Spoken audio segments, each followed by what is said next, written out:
বিএনপির পক্ষ থেকে আজকে আমরা এখানে আমাদের দলের ত্রাণ তহবিলে 5 লক্ষ টাকা আমরা এখানে দিয়েছি, জমা দিয়েছি এবং আশা করি এরকম করে প্রত্যেকটা উপজেলা থেকে, প্রত্যেকটা ইউনিয়ন থেকে, প্রত্যেক জেলা থেকে যদি এভাবে ত্রাণ দেওয়া হয়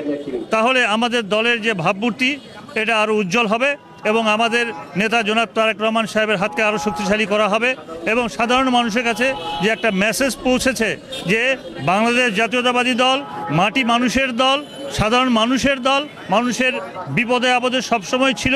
এখনও থাকবে এবং আগামী দিনে